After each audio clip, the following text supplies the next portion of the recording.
So you are talking of the period 2018 and 2019, in which I think the progress should be quickly made. Correct, and particularly this year, because when you come to 2019, you're already moving into the election cycle.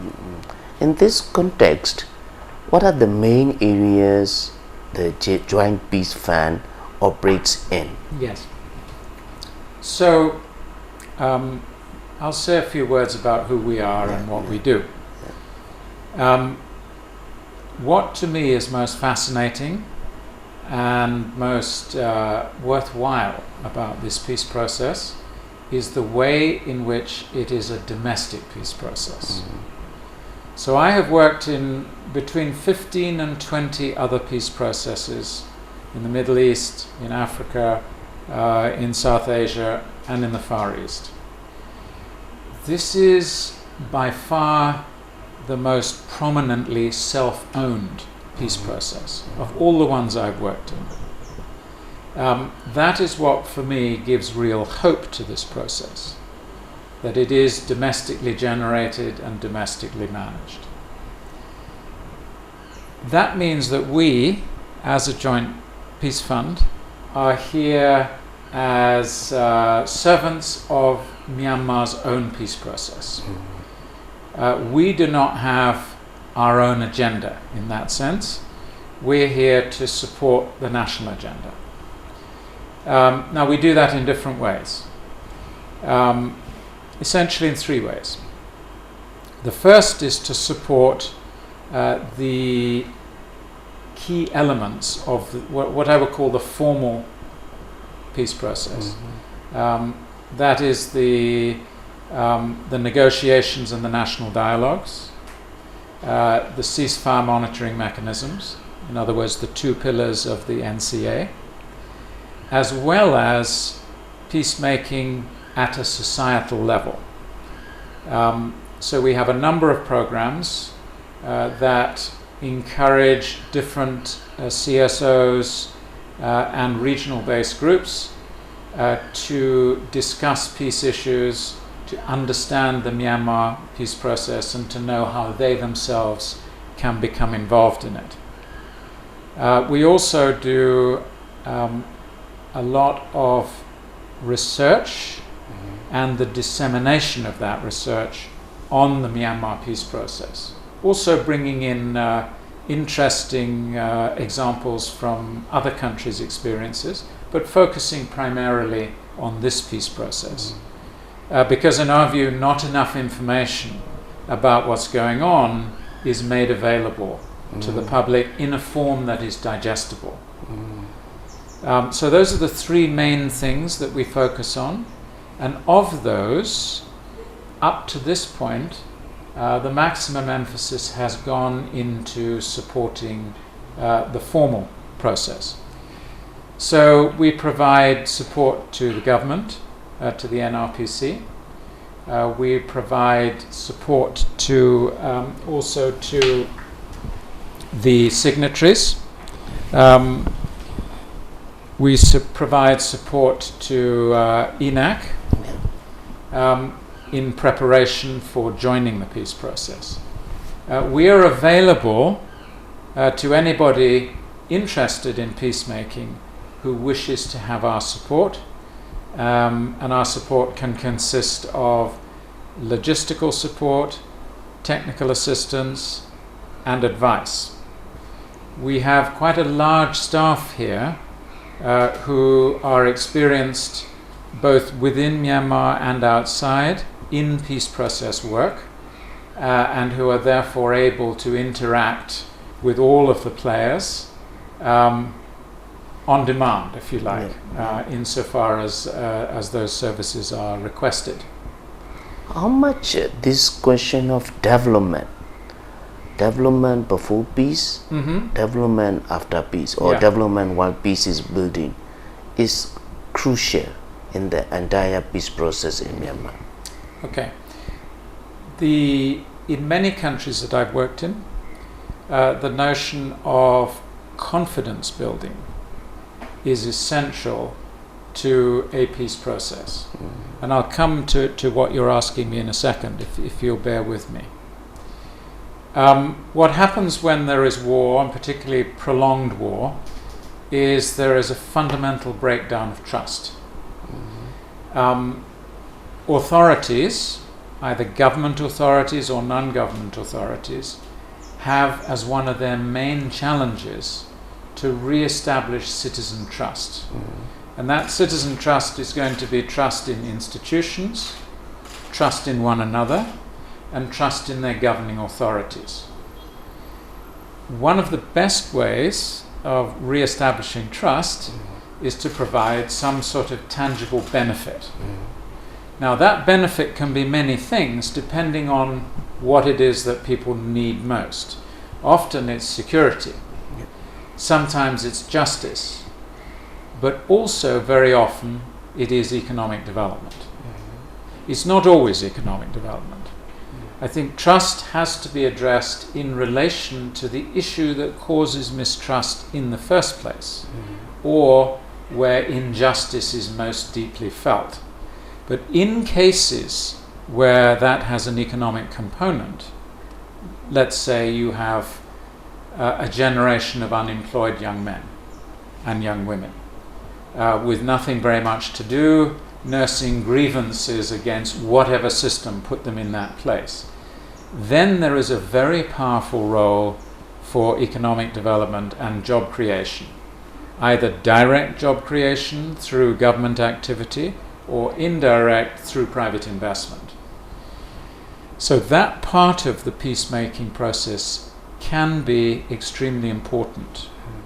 I think it would be a mistake to think that that is the golden key to peacemaking. It's not. The golden key is usually to do with justice, and very often also with feeling safe. But when I go back to the work that we did on global conflict, we did say in our conclusion, as a sort of formula, jobs, justice, and security. So in the Myanmar case, I do think that the space for economic development as an aspect of the peace process is extremely important. It's not something the Joint Peace Fund does. The reason for that is that this is an expensive business, and there are many conventional donors and government departments who are very experienced in providing health services, infrastructure, job creation, and so forth. It would not make sense for us to try and duplicate what they're doing, but we certainly support it. What do you think of with regards to the desire and political commitment of main actors and stakeholders in Myanmar peace process? How important this commitment of each of these actor and stakeholder for the peace process? I think in any peace process, people have different interests. The longer that a conflict continues, the more varied and in some cases perverse those incentives can become. In a conflict of this kind, unfortunately, there are many leaders whose interests remain with continued conflict or continued stalemate. There are, of course, many other leaders in all factions who want something different, who understand that peace benefits not only their people, but benefits them as power holders and leaders. What you would hope is that eventually those people will outnumber and overwhelm people for whom there is too much interest in continuing things as they are. I'd like to go one specific question. The peace process in Myanmar, it is very much a political question. It's Yes. very much a political issue, and linked with the right to self-determination of many nationalities or minority nationalities.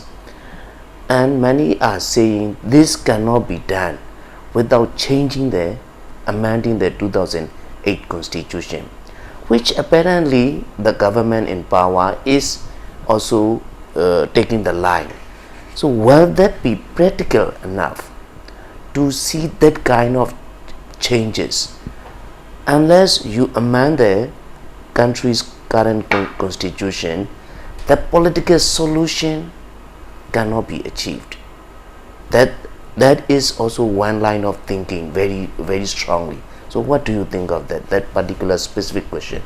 Well, I think that as we started in the interview, the theme of this next UPC is about changing the constitution. When we're talking about a federalist system that will help bring an end to the war, we're clearly talking about something different from what you have today. What that looks like, I could not say. And it's not my place to say either. But there is, I think, clarity in the minds of many of those going into those discussions that a viable form of federalism, something in which the country will retain its union, but in which different ethnic or otherwise differentiated groups will have their full rights, is something that has to come out of that process. Last question, what is the role of media in the Myanmar peace process? How media can play a role actively to help bring the peace in the country? I think the role of the media is extremely important. How citizens form their views is largely dependent on media. There are, of course, many forms of media today, including extremely active social media. Social media often reinforces one's pre-existing judgments and positions, and therefore sometimes does not play such a healthy role as mainstream media can. But if we're talking particularly about mainstream media, it seems to me essential that you have a media in Myanmar, and this is a national media, that disseminates facts and information so that people, ordinary citizens, are given the power to make up their mind about what is true and what is false and what they should support and what they should reject.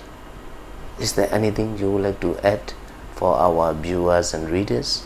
Only that it has been an immense privilege to be able to work in this country for the last 6 months and to have the opportunity to act as a witness and hopefully as a supporter of a peace process that has great potential, as long as the leaders maintain the moral courage necessary to see it through to its conclusion.